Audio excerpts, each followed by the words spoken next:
Baik, assalamualaikum warahmatullahi wabarakatuh.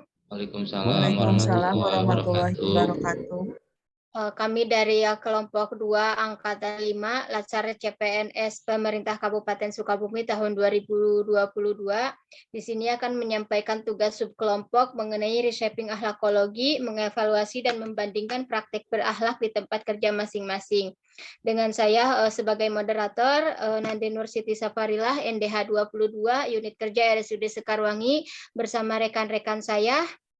Saya Yustiara Eka Putri dengan nomor NDH 30. Saya berasal dari instansi Puskesmas Cidolog. Selanjutnya, Nama saya Iwan Kurniawan, NDH 02, asal instansi BPKAD. Dan saya Muhammad Nova Isnaini, NDH 11 dari instansi Dinas Sosial. Baik, terima kasih rekan-rekan. Jadi di sini kami akan menyampaikan hasil tugas dari subkelompok kami mengenai core value ASN berakhlak.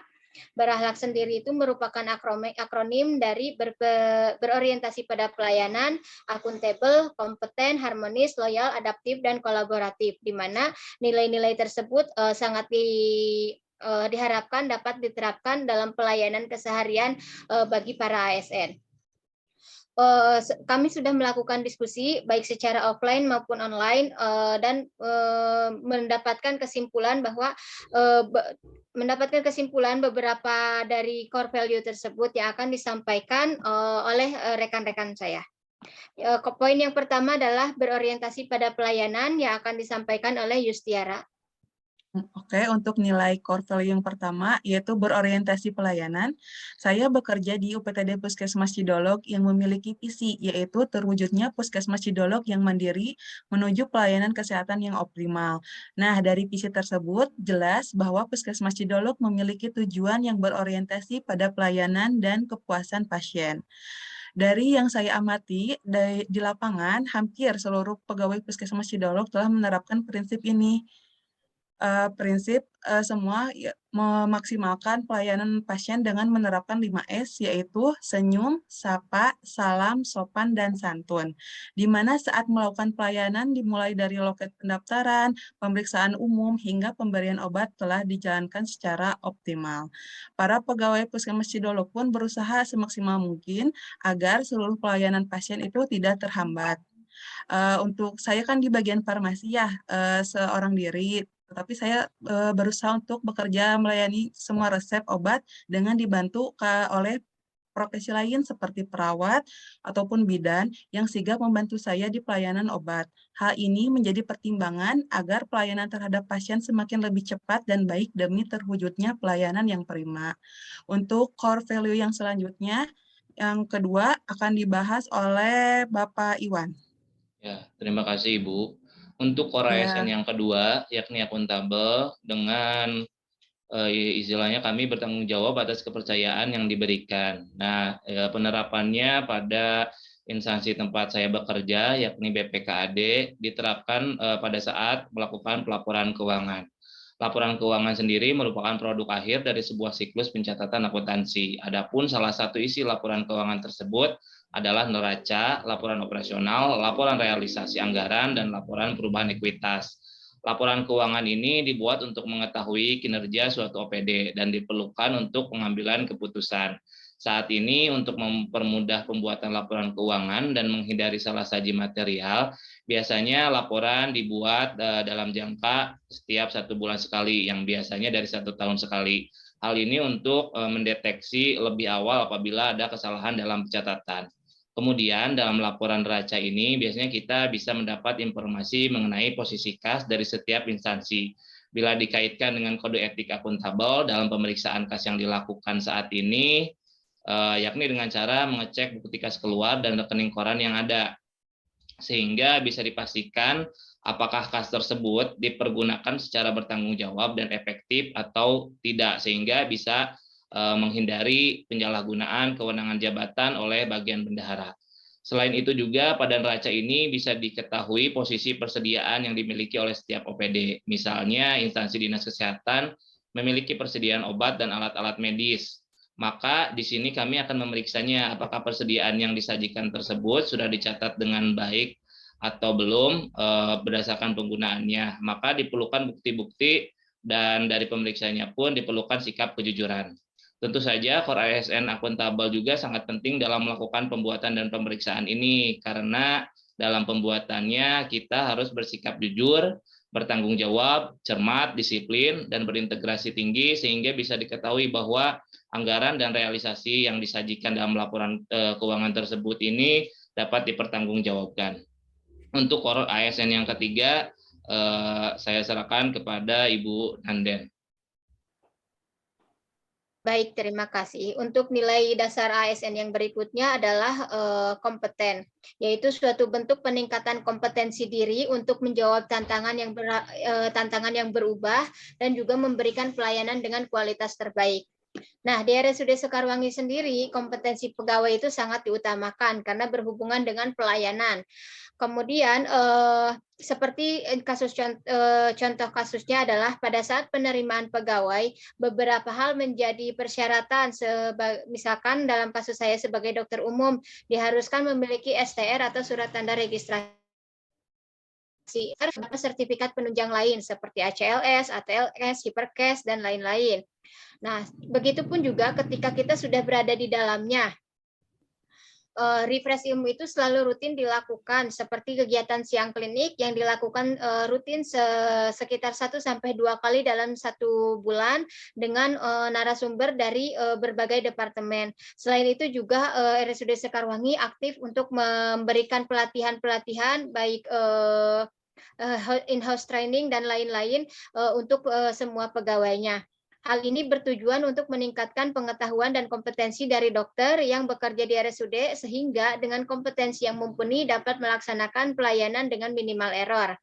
Untuk core value yang selanjutnya akan disampaikan oleh Pak Iwan. Ya, terima kasih Bu.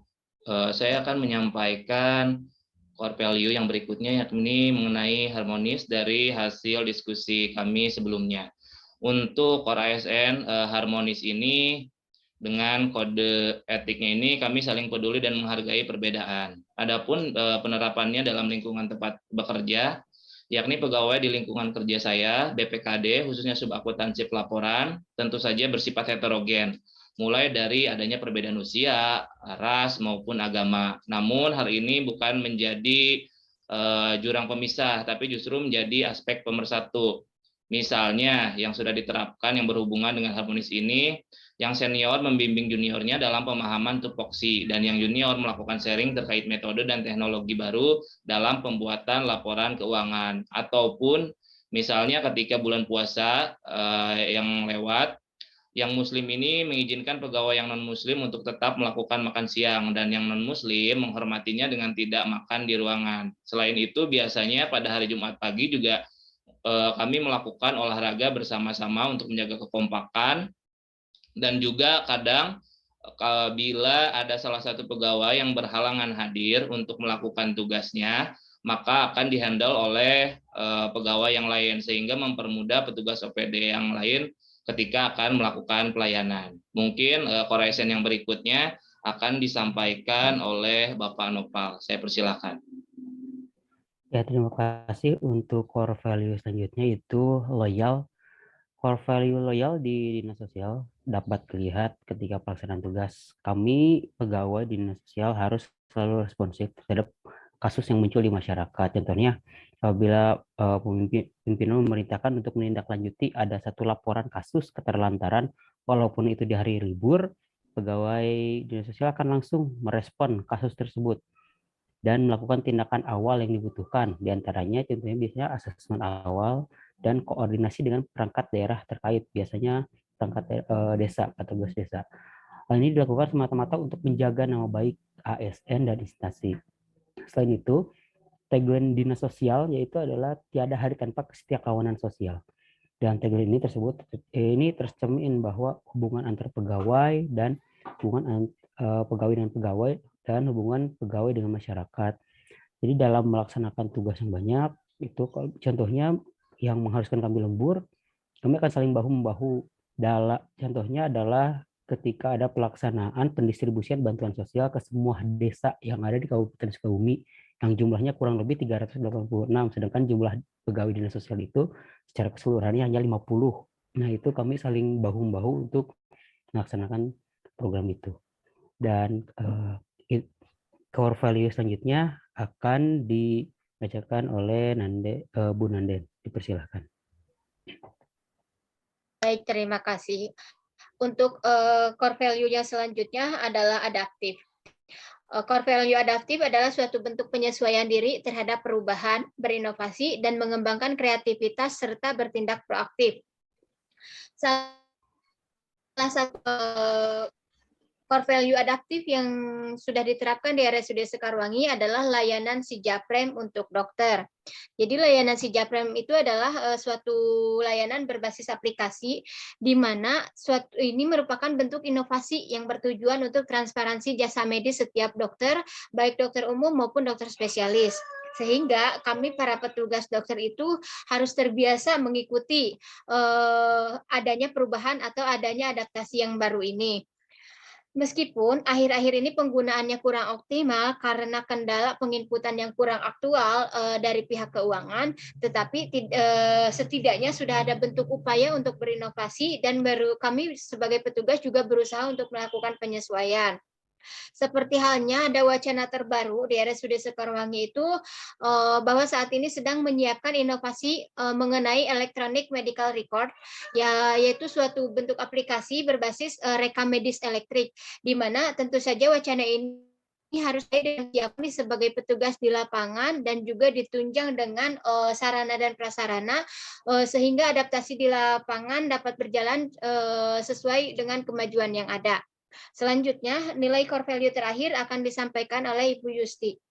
Mohon maaf, maksud kami Bapak Noval. Terima kasih untuk core value selanjutnya, yaitu yang terakhir, yaitu koordinasi.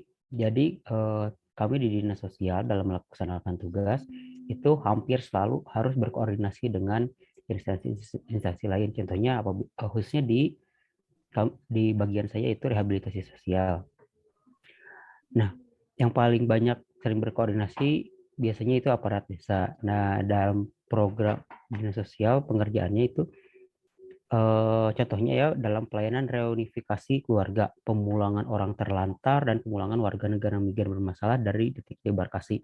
Pasti itu kami melakukan koordinasi dan pihak desa guna mencari tahu keluarga di desa tujuan itu. Jadi ditanya dulu apakah keluarganya ada atau enggak, apakah ada masalah seperti apa, apakah dapat mau menerima.